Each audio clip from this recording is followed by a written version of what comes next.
I am Charles Robinson here with Frank Schwab. And Frank, stretch run, injuries happen, drastically changes the playoff outlook.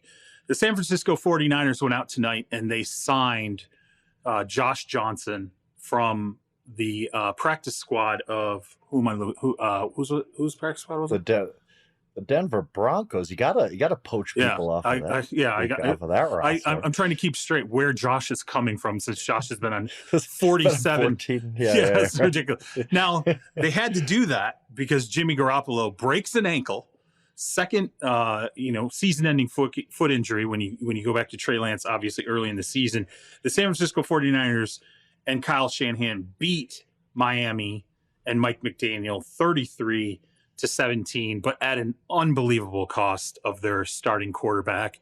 Do you think this remixes now how we look at the top of the NFC Super Bowl contenders, or is San Francisco's defense and skill position players so good and Jimmy Garoppolo maybe meh enough as a quarterback that they don't fall off as one of the top 2 or 3 teams in the NFC? It's hard. It's hard for me to buy into Mr. Irrelevant this year, taking this team to a Super Bowl, which was clearly in a realm of possibilities with Jimmy Garoppolo. Sure. I mean, they looked at many times like a Super Bowl team.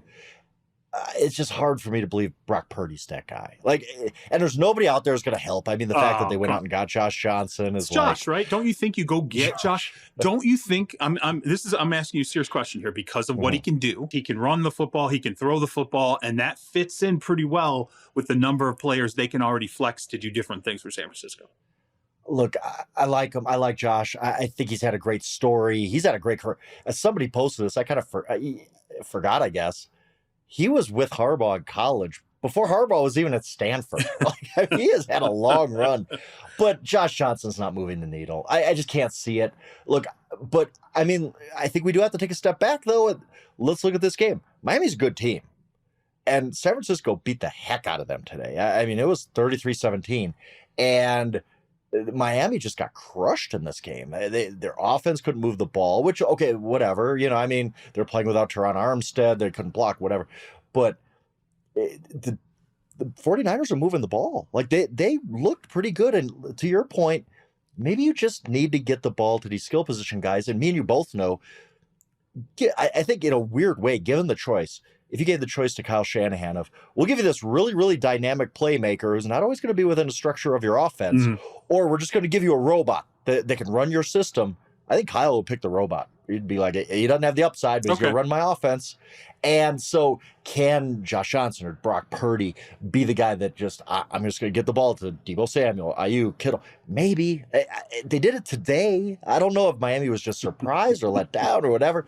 But it's hard. It's very hard for me to sit here and tell you San Francisco's still a Super Bowl contender with whoever they're going to start a quarterback now. It's just one of those blows that maybe they can Trent Green, Kurt Warner this thing, but I just don't see that happening. It's just a bridge too far for me there. It's like Kyle Shanahan was like, let me go get the backup version of Jimmy G versus Trey Lance and see how this works out. Let me go get these two guys that kind of sort of resemble the two guys I started out with as my starter and backup earlier this season. It's like when, remember when the Dukes of Hazzard had the strike and they run a Coin Vance? This Coin Vance, that's who we got right now. They got the Purdy cousins. and Josh Johnson are the replacement Dukes of Hazzard now. The cousins are in town now.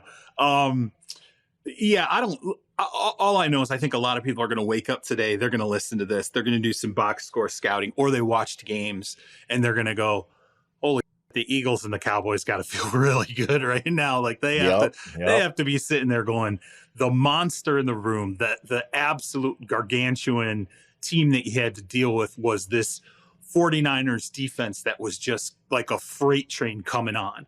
And, Deebo's healthy again, and Christian McCaffrey and Brandon Ayuk and George Kittle. And it's just like, oh my God, they got everything and they're picking up guys as they go.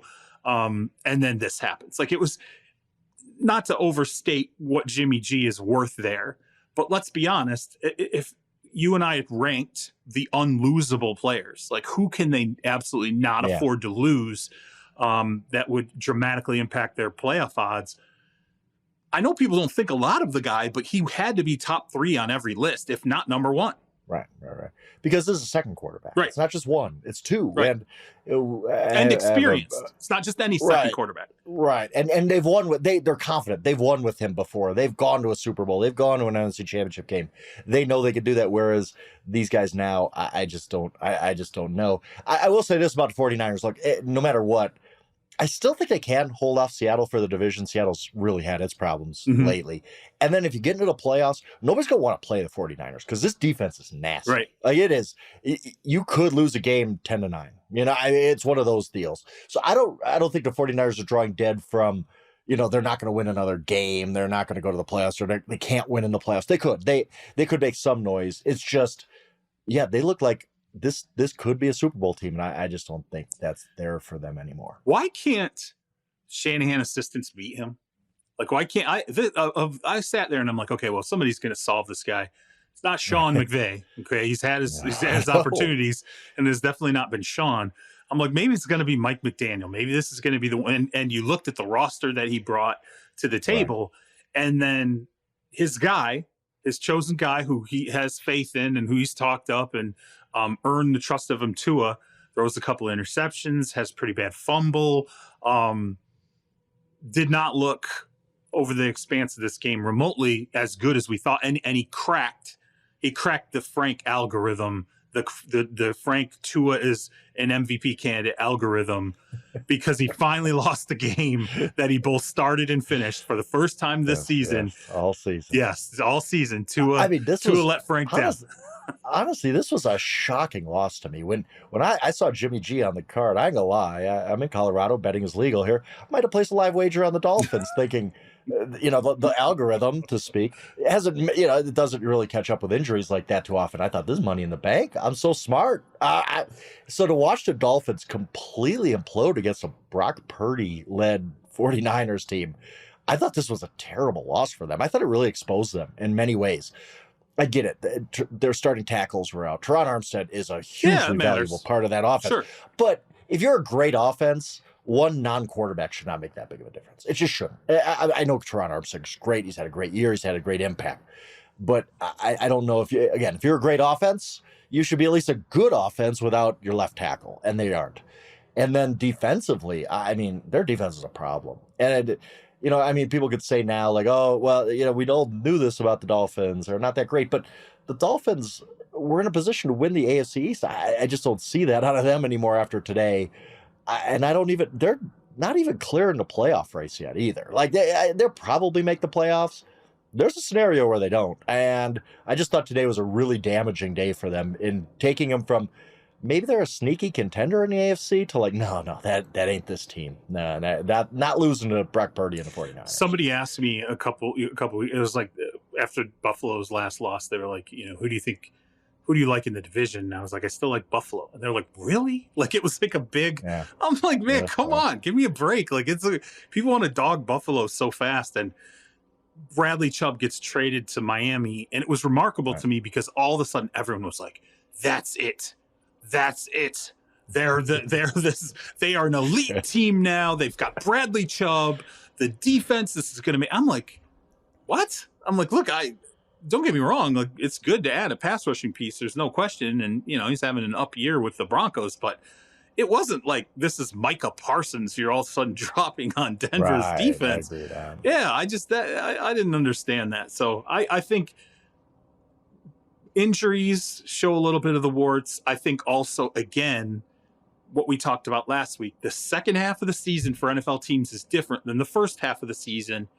And, the phrase nut cutting time, there's a reason why that exists in the NFL for December going into January. And we're going to see some teams, I think, unexpectedly have some problems this month. Let's swing it to the next game, because the common thread with these two games is the Buffalo Bills. I'll talk about that in a second. Yeah. The Cincinnati Bengals win 27-24. They're 3-0 against the Chiefs the last two seasons, counting playoffs. I thought this was, let's talk about the Bills real quick first. The Bills are sitting at home on Sunday after winning on Thursday.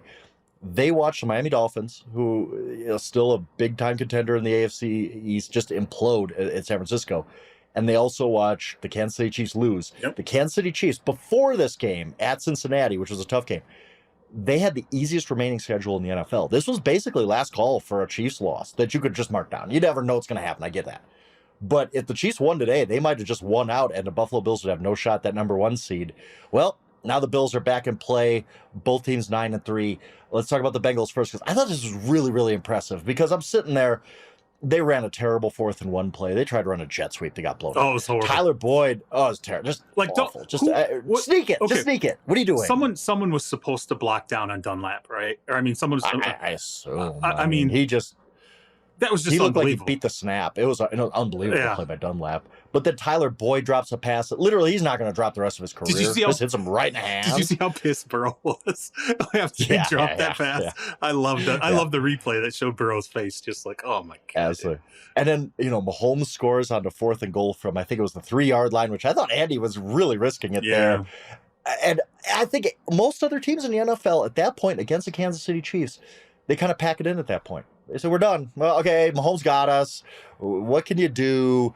But the Bengals are just not scared of the Chiefs. They are not intimidated at all. Outscored them 10-0 in the 4th quarter. I thought this was a great win for the Bengals. And on a day where Lamar Jackson goes out with a knee injury, all of a sudden, the Bengals might be that team that's ascending. If they could win this division, get a home game to start, I think that they're a better team than they were last year when they went to the Super Bowl. Now, they might not catch every break to get to the Super Bowl, but this was a huge win for them, I thought. Just in, hey, we're not backing down to the Chiefs. We're not backing down to anybody, even when we're losing in the 4th quarter after we've made some really bad mistakes. Go watch the 4th quarter of this game for the people who are listening and haven't, when it gets replayed on NFL Network or whatever, or if you have it on your DVR. It is wonderful. And it was funny because Mike Jones, obviously another national writer, and I we're at the Houston game, but we're watching this after we're writing and we're watching the game at the same time. And I said to Mike, I said, I love Burrow much more as a Patrick Mahomes foil than Herbert, because Herbert, it was like for both Herbert and Josh Allen, it was like, and I like Josh Allen as well, but I think when we got to the third guy, it was like, okay, Josh and Mahomes, these guys are going to be owning it the next 10 years, going back and forth. That's great.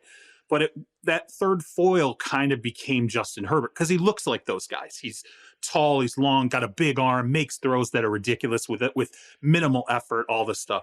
Actually, the guy I like more it's Burrow.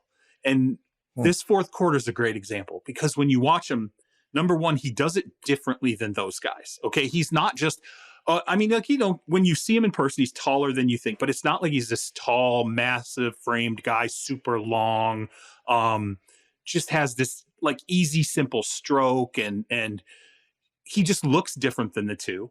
And talking about Mahomes and Allen, but then he does it differently on the field than those two. He just is like, he digs himself a hole. He digs himself out of the hole.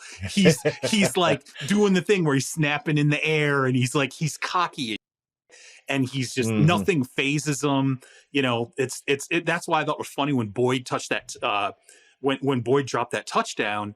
It's just, he's pissed, but you're like, yeah, he's gonna come back out. He's gonna be gunning it. Like, I just enjoyed it so much. And I thought, man, if the next 10 years, and Herbert will fit in there too, but if this is what the AFC is going to be, it's going to be like Mahomes and Allen and Burrow, and eventually Herbert gets to that point. There's so much fun just to watch go at it. And the passes that, Burrow was hitting when he was hitting them. Now, I'll be fair here. Magnificent skill position pieces. Of course, we all know that with Cincinnati. I mean, there's no doubt. Yeah. Even Jamar Chase coming back with a jacked up hip and a labrum and whatever still looks fantastic on the field the second he walks out there. But I just think it's the mentality of, especially Kansas City, Buffalo, and a grooving Cincinnati, which is what we're getting right now in that groove. I think Burrow's right. We're sliding into the groove we got into last year. He feels it. They're just never out of it teams. They're just going to keep coming and coming and coming. You might beat them, but it's not going to be because, they just, as you said, go up, it's, man, Mahomes broke us. This is what Mahomes needs. That's what I personally think. I mean, Mahomes is so good. He's so clearly an MVP. You just always got to have a couple of these guys just coming for him constantly. Yeah. Do you think Bengals could win a Super Bowl? They're that team that's coming on late, and they last year was a surprise. Last year they really weren't that great this time of year. They lost at home to the San Francisco 49ers in overtime, and I think they were 7-5 at that Yeah. point. And it was like, they're all right. This year does feel different. This year feels like I don't know what the heck happened to them on Monday Night Football against the Browns a few weeks ago. Yeah. One of the worst performances of the entire season, and that kind of threw me off the scent. I was like, all right, the Bengals aren't that good, whatever. That you can't play like that and be a good team. They've been excellent since then, and this just seems like a ascending team. Yeah. Well, okay. I'll give you a couple of things that I like about it. Samaje Perine. Okay, you're starting to get some other pieces. Mm-hmm. Mixon goes out with concussion, but you got some depth. This guy's actually doing some stuff. Like he's great. He was really good. Oh, he looked really good in this game. So you're like, whoa, wait a minute. Here's a little depth piece we didn't know about. Jamar Chase goes down. T. Higgins steps into the number one wide receiver spot and looks like a number one wide receiver. I think some of the struggles and adversity, plus what happened last year, you know how it is. Like, teams build confidence. They learn how to deal with losses. They learn how to deal with injuries. And then as some of those things pile up, some of the depth on the team steps into roles and goes, wait a minute, I could be a dude too. I can be this guy. And so, hey, you know what? You want to go out and double Jamar Chase? T. Higgins is sitting there going, yeah, well, guess what? I was the number one for a couple of weeks. I got no problem. Go ahead, throw it to me. Let's go. Mixon gets banged up. If this kind of game is what you saw, if this is who Perine can be for them, I mean, we'll see.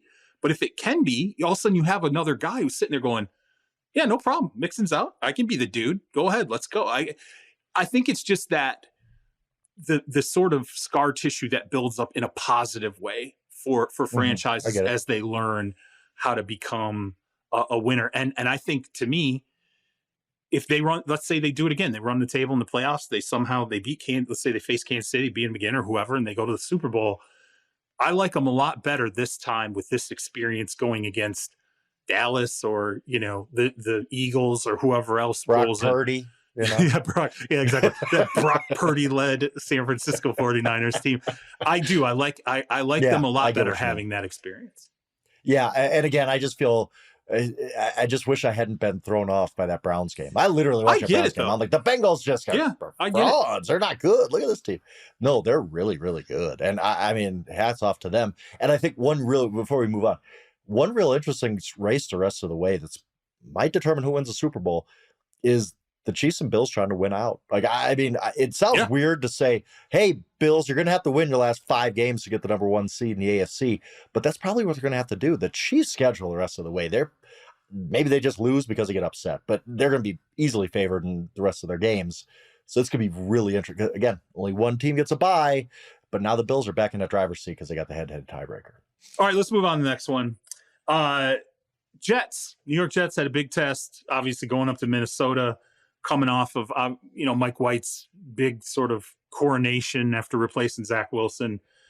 They go into Minnesota. They lose 29-22 in a game that, people are going to look at Mike White's box score. They're going to go, wow, he threw a lot of yards, threw a couple of picks. Oh, geez, maybe he didn't play that well. Plus, they lose the game. I don't know, man. There's one of those games where you felt like going into the fourth, Minnesota's they're on their way. The Jets, it's, whatever. They lost it in this one. They lost control of it. The Jets make a game of it, obviously, in the fourth quarter. Mike White, a couple of times, takes them down the field. You're thinking, oh, man, okay, the Jets, they got a chance to come back and snatch this game. Minnesota puts it away defensively, late picking White off. I thought it was an interesting game because, to me, there were really 2 things that happened. Number one, you know how much I like the Jets defense. You know how much I like the Jets defense even more when they're confident and they're like, hey, the quarterback's not going to kill us. We're going to actually score some points. I think it means something that Kirk Cousins looked like crap in this game. He did not look good. Like, people are going to look at the numbers, not understand how bad he looked early on in this game. Watch the first quarter of the game. Watch Kirk Cousins. You're going to be like, oh, my God. I think that he didn't have his best game, and they still were able to pull this out, even though they made it close again in the fourth quarter. I mean, at this point, they're kind of a dangerous team when you get to the playoffs just because they're always sort of weirdly geared toward pulling a game out in the fourth quarter. It's odd. Every week. Every single week. They do. They let teams back in to then pull it out in the fourth quarter. So I don't know what to think of Minnesota because of the way they play. It's so like such a seesaw, experience. But again, in this NFC, I'm like, nobody wants to believe Minnesota. Everybody looks at the record and they're like, oh, it's still Kirk. It's still Kirk. It's still Kirk. Right. I don't know, man. Like Brock Purdy. Like, I don't know. We're going to get to, there's only, October. There's only going to be a couple of guys where you look at quarterbacks in the NFC, or really the totality of how some of these other teams, like, Tampa makes it. You're going to go, yeah, great. They got Tom, but look at how they play. Yeah, right. So I don't know, man. Minnesota might be in a weird way setting itself up to have some postseason success here by playing games close and getting used to what that feeling is. Yeah. Real quick, I just want to talk about the Jets because I do wonder if they fell in love with the Mike White thing a little too much. I get 57 attempts. In terms of jacking it, definitely, dude. Yeah, like you don't want, but I get that. That was kind of game script. But I thought the key part of this game was they have 3rd and goal to 1 yard line in the 4th quarter. Yeah, they can punch it in. They throw an awful fade pass. I think it was to Garrett Wilson. Yep. It's like, that was pretty dumb. You just wasted a play. And then on 4th, they drop Mike White back again. He throws it behind Braxton Berrios. Now we can argue maybe Berrios should have caught it. He got his hands on it, but it was a bad ball. It was a tough catch. Yeah, right. It wasn't. So I'm just like, what are you doing? Quarterback sneak it twice. You're going to score. Right. Like, what on earth are you thinking there throwing twice with Mike White? But I think they're kind of, we got this shiny new toy. No, he's still Mike White. It's still, I get they have running back injuries too. So you can't really rely on that. And again, game script was a big part of this, but don't fall in love too much with Mike White there, Jets, because I don't think that's really your long-term ticket. The Vikings are just really starting to get interesting to me because like you said, it's kind of this, they kind of screw it up in the 4th quarter and then they come back and win. And you're like, what do I make of this? What do I make of the Minnesota Vikings? Yeah. But the fact of the matter is they're 10-2. It's still a fairly good chance to get the number 1 seed. If if the NFC East starts to lose some games, at very least they're going to host a playoff game. And they have one of the top 5 players in the NFL, and Justin Jefferson. He can carry you a long way. They have other pieces, Dalvin Cook, and I don't trust their defense necessarily, but when you're at some point, we can't just keep saying like we did about Tennessee last year. You can't just keep, this team's a fraud. They're not as good as, well, you're 10-2, and that's really hard to do in the NFL. They have an ability to win games, and it's hard to quantify that. And it's one of those things that analytics people are never going to believe. I'm not sure even I do, but they win games. They find ways to win games. They keep winning games. And I guess maybe there's a skill involved in that. Maybe Kevin O'Connell kind of knows how to manage these games late. I don't know what it is, but it seems like every Minnesota Vikings game is exactly the same, where you come out of it going, they won. Good for them to win, but it could have been better. I don't know. This is just who they are. It's not going to get better. This is who the Minnesota Vikings are. It's not like I saw somebody tweet like, they're going to put it together at some point. All these wins are This is who they are. They're a flawed team, but in the NFC, maybe they can make a run. I think it's as simple as, in terms of a winner, let's talk about the playoffs. Like, can they win or lose a game in the playoffs? Let's start simple. Of course. Okay. Yeah. I mean, they start home. Yeah. If they don't, well, not only that, I mean, it depends on who they face. If they face a team that really can't hit Kirk, I mean, they're going to lose. Like, the team that plays Minnesota is going to lose, because if you're not hitting Kirk Cousins, he's a completely different quarterback. And you can say prime time or what, he's this, he can't do this or that. When the lights are under the pressure, all these other things stack up. I think it's as simple as his comfort level. If you can hit him, you have a really good chance of beating the Minnesota Vikings, or at the very least putting them in some kind of a complicated hole that they're going to have an issue getting out of at some point in the game. If you can't hit him, if it's, I don't know, whatever, we'd have to look at what the NFC field looks like and say, who are the weaker pass rush teams. If they get a top seed, they could probably play one of these teams in the NFC that might not have the greatest pass rush. I think they're going to have an absolute opportunity to win a playoff game. Then I think once they win one playoff game, I don't know, and these things start to get a little more interesting. Right. So, I mean, look, their path might be who's beat it. The NFC stinks this year, especially if San Francisco can't keep this up. all of a sudden you might have to play, the Giants, their first playoff game or something like that. You can beat them. I Like, think why so. not? And then all you need to do is once you get to the, Washington, that deep into playoffs. I mean, Washington got a good Seattle, defense though, but I mean, they do. They're solid. But yeah, I think Minnesota's in a really interesting place where nobody's paying attention to them. Nobody is giving, me weird. included. I don't think they're a Super Bowl contender. I'll say that right now. But who cares? They're 10-2. Like, at some point, it just doesn't matter. They've won a lot of games, and maybe they can get this thing going. I don't know. Maybe they just find ways to win. Let's move on to the next game, which one of these two teams is going to be in the playoffs, unfortunately. The Washington Commanders, New York Giants tie 20-20. You love tie games, don't you?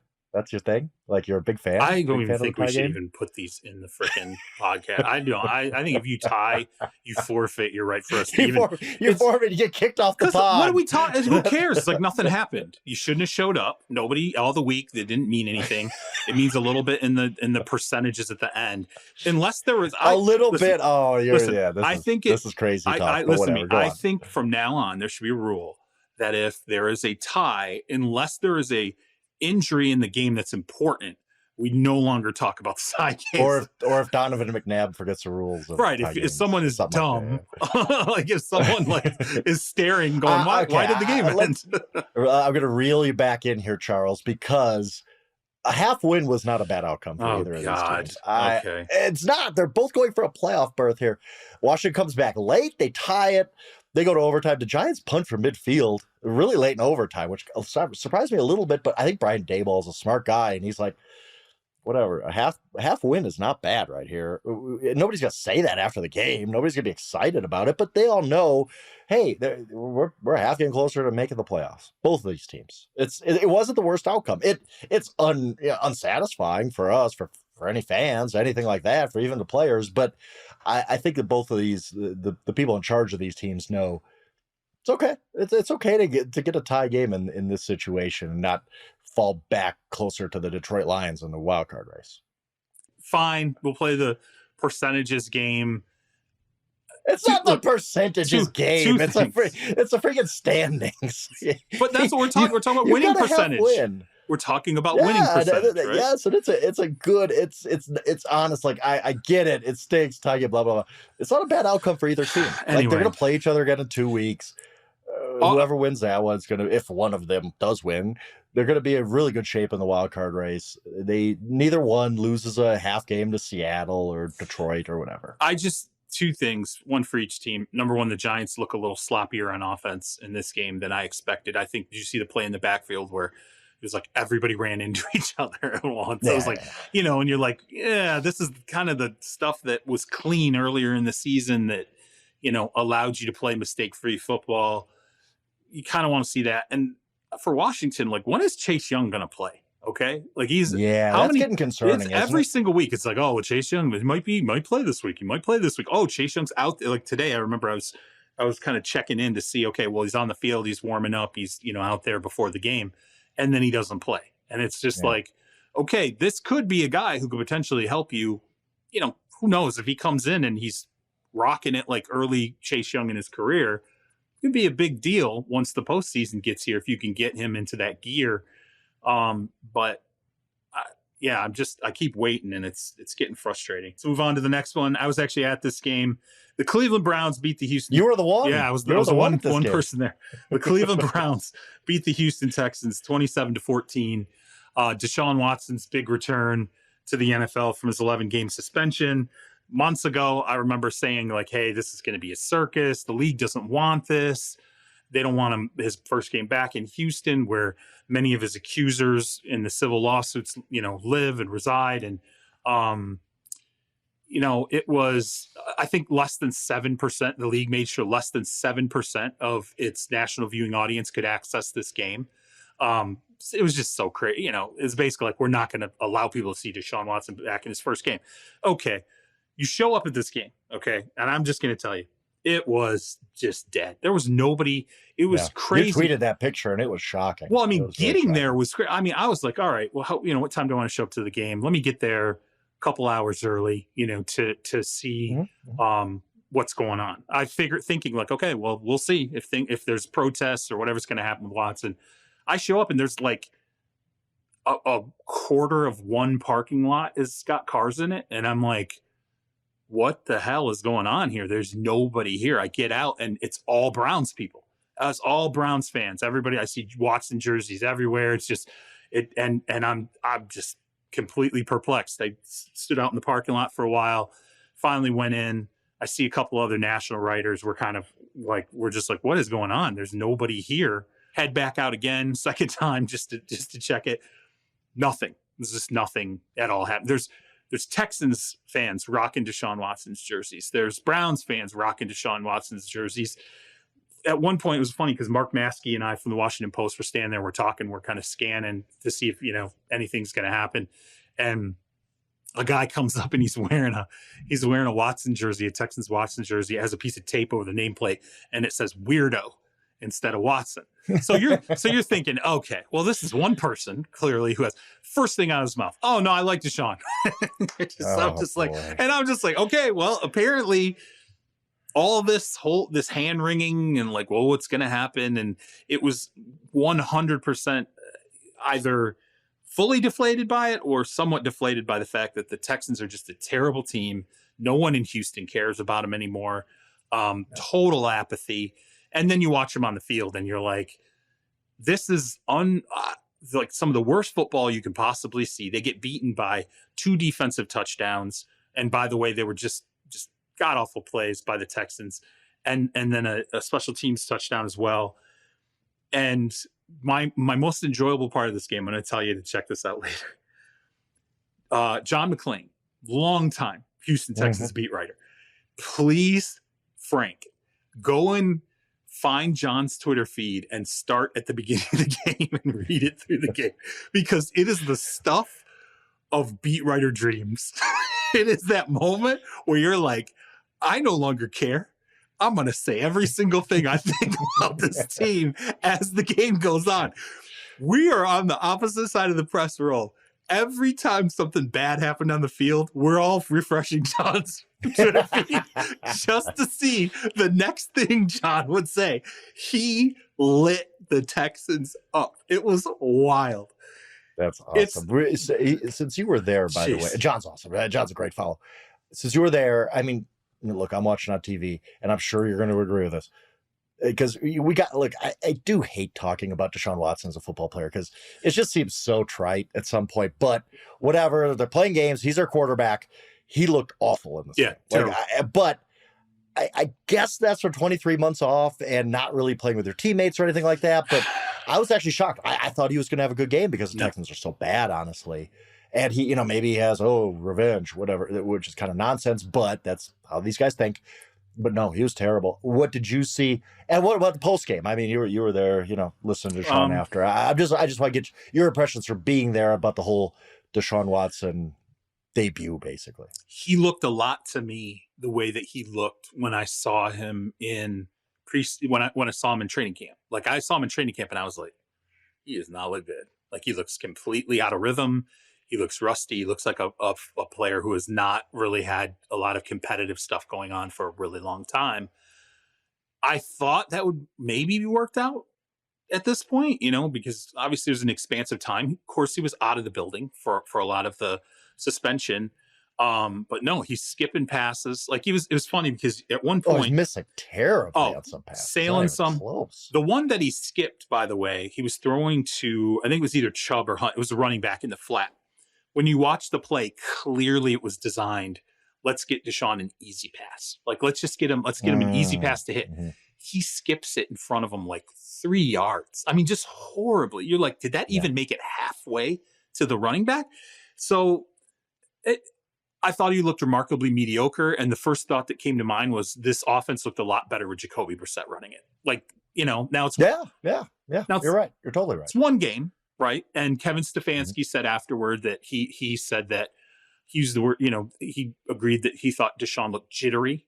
And even though Deshaun was sort of like, no, I wasn't nervous, or I wasn't this, or I wasn't that, he also said he felt every one of and this was like his phrasing, that he felt every one of those 700 plus days that he was, out of football. So if we're, again, we're just talking about the football aspect of it, I think there was a hurdle here. The first hurdle was, of course, getting him reinstated into the building, practicing. The second hurdle was having Houston circled on the calendar for months now, getting past the Houston game and trying to now move on as a football player and figure it out. But they have a ton of work to do. And there was a point in this game where you're sort of like, could Houston really win this game? Like, yeah. They couldn't score. That's not a problem. But yeah, they're just completely inept on offense. To answer your question about the post game, it was a slightly more expansive version of Deshaun talking about football the way he did earlier in the week, but now he had a game to talk about. He was asked, Jenny Vrentas from the New York Times was there, who's done a ton of amazing work on everything that's been going on around Deshaun.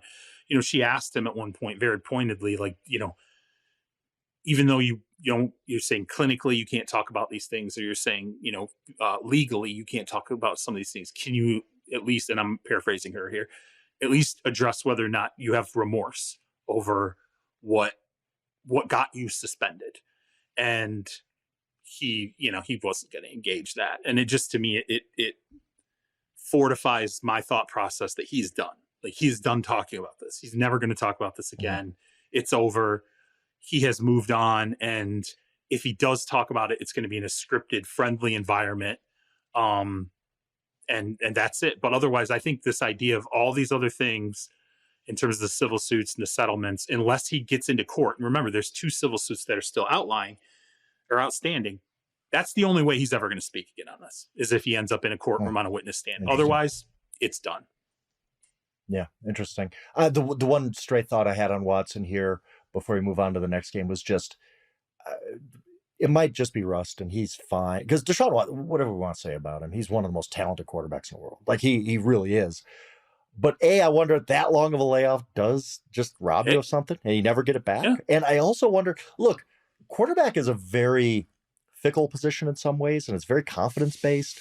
And not that anybody should feel sorry for Deshaun Watson, but when you've had this long of a time getting just dragged in public, doesn't that, you said when you were talking about him feeling all 700 days, I wondered if you were going to say, not that he would say this, but I felt all of like the eyes on me of like, now he's the villain of the NFL. And I don't know what that does to a guy. I don't know. Yeah. I don't know if that affects you on the field for the rest of your career, knowing that everybody hates me. Everybody hates me now. He's got to know that. He has to know that. Like, it'd be impossible for him not to know.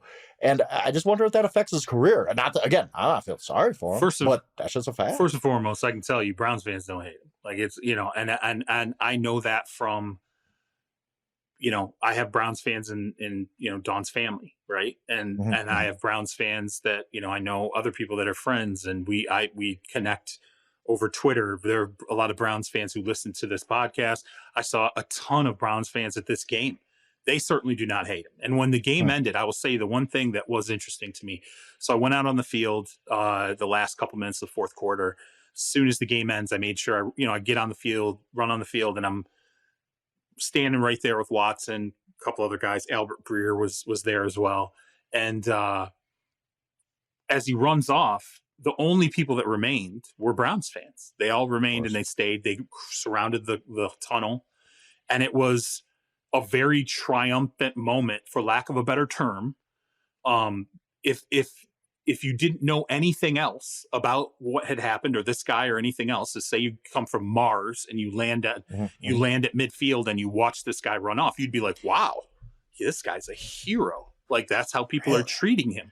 Yeah, I mean, it was striking. And I think I saw Albert Breer was taping it, like, as Watson ran off. So there's tape of it. You can see it.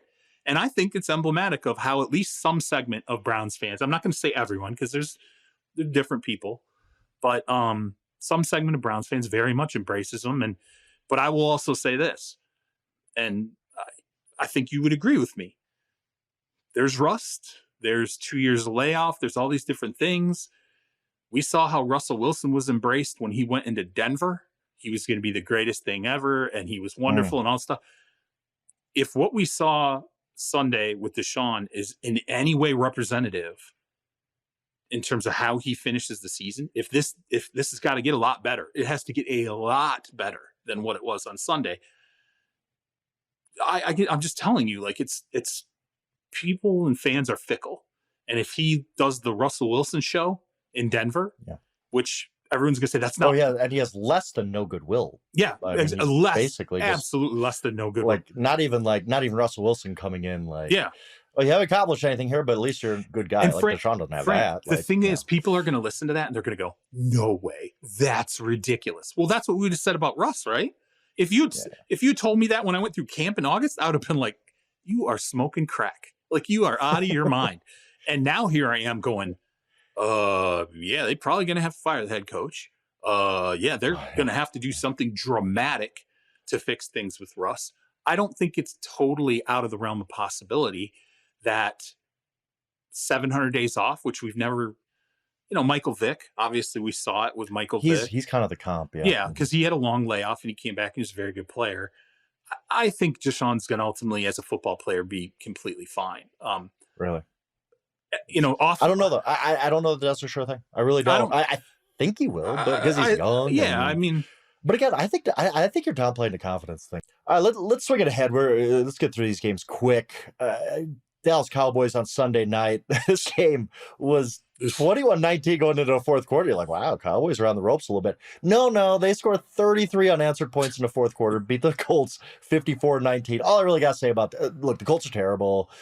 Jeff Saturday, I guess, ain't it, obviously. But this is what I keep saying when I talk about the Cowboys. The Cowboys might be the best team in football. This is what I mean. Like when they get it cooking like this, they bring a lot to the table, and there's no real weakness with this team. This is a very, very good football team that can win a Super Bowl. I'm going to reiterate, when the Cowboys are clicking and they're running with both Zeke and Tony Pollard, they look unstoppable. Like that offense, at the very least, the offense looks unstoppable. And that balance is something for the longest time. We were like, when are they going to figure this out? When are they going to figure out how good Tony Pollard is? And figure out. We got the start tonight, by the way. First time Zeke Elliott ever came off the bench in his career. Got the start. And so you have between those two players, I think it was 168 rushing yards between those two players, just rushing the ball. I think they chipped in like almost like 29, 30 yards catching the ball. But I mean, you're talking about 200 yards of offense between just those two guys. That makes the offense exponentially better. CeeDee Lamb is doing his thing. Michael Gallup now all of a sudden becomes a guy who catches a couple touchdowns in the red zone. Dalton Schultz is filling the role that he fills. Tyron Smith, by the way, is coming back. Jason Peters starts at left tackle. They move Tyler Smith inside to guard because they're preparing for Tyron Smith to come back in that left tackle spot. So you're like, oh, whoa, they're getting healthier with a really good player.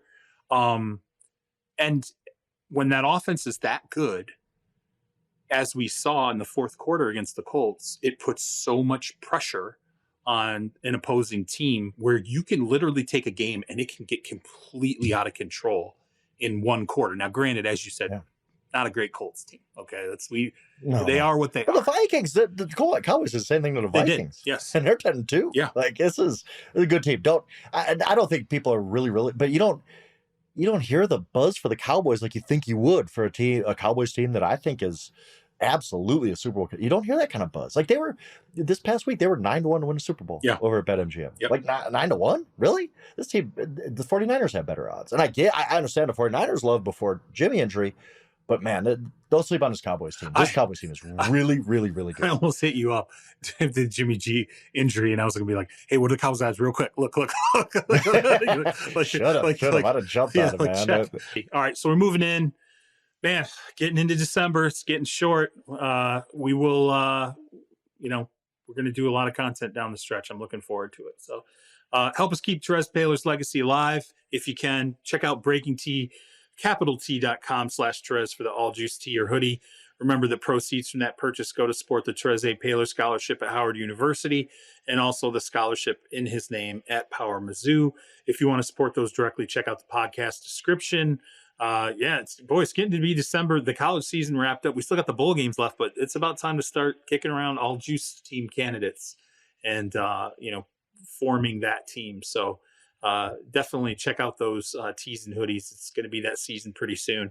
If you could give us some 5-star reviews, tell a friend, grow the pod, grow the family. as always, we always look forward to having new people to I guess torture with some of Frank's horrible predictions and everybody he buries immediately turning it around and going on a heater. But if you could, again, help us bring people in the fold, we really appreciate it. We'll be back Wednesday night with a new episode. Talk to you then. Peace.